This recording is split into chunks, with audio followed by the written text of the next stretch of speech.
যুক্তরাষ্ট্র রাশিয়া সম্পর্ক স্বাভাবিক করতে যে শর্ত দিল পুতিন। রাশিয়ার প্রেসিডেন্ট ভ্লাদিমির পুতিন বলেছেন, রাশিয়া যুক্তরাষ্ট্র এবং অন্যান্য পশ্চিমা দেশের সঙ্গে সম্পর্ক স্বাভাবিক করতে প্রস্তুত, তবে সেটা তখনই হবে যদি তারা রাশিয়ার স্বার্থের ক্ষতি না করে।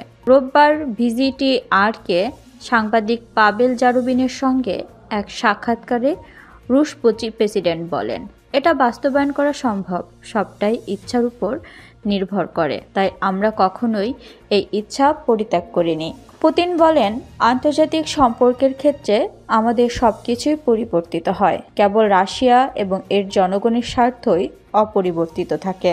রুশ নেতা বলেন, যদি আমরা দেখি যে পরিস্থিতি এমনভাবে পরিবর্তিত হচ্ছে যাতে অন্য দেশগুলোর সঙ্গে সম্পর্ক গড়ে তোলার সুযোগ ও সম্ভাবনার সৃষ্টি হচ্ছে, তাহলে আমরা তার জন্য প্রস্তুত।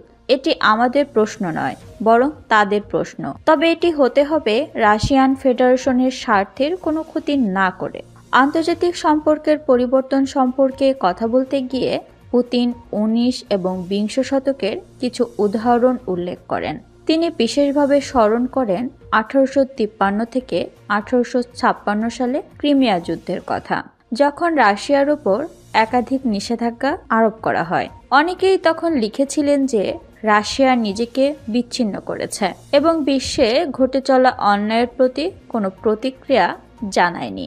এ বিষয়ে পুতিন আরও বলেন, তখন রাশিয়ার পররাষ্ট্রমন্ত্রী আলেকজান্ডার গোরচাকভ একটি চিঠি পাঠান, যার মধ্যে লেখা ছিল, রাশিয়া ক্রুব্ধ নয়, রাশিয়া কেন্দ্রীভূত হচ্ছে। রুশ প্রেসিডেন্ট বলেন, ধীরে ধীরে রাশিয়া যখন কেন্দ্রীভূত হচ্ছিল, কৃষ্ণ সাগর অঞ্চলেও সমস্ত অধিকার ফিরে পেয়েছিল এবং শক্তিশালী হতে শুরু করেছিল। পুতিন আরও বলেন, কিছু ঐতিহাসিক ক্রিমিয়া যুদ্ধকে শূন্য বিশ্বযুদ্ধ হিসেবে বর্ণনা করেছিলেন, কারণ প্রায় সব ইউরোপীয় শক্তি এই যুদ্ধে রাশিয়ার বিরুদ্ধে অংশগ্রহণ করেছিল। তবে পরিস্থিতি পরিবর্তিত হয় এবং সেই দেশগুলোই বিশ্বযুদ্ধের সময় রাশিয়ার মিত্র হয়ে ওঠে। সবকিছুই পরিবর্তিত হয়, কেবল স্বার্থই অপরিবর্তিত থাকে। এই বলে সাক্ষাৎকার শেষ করেন রুশ নেতা।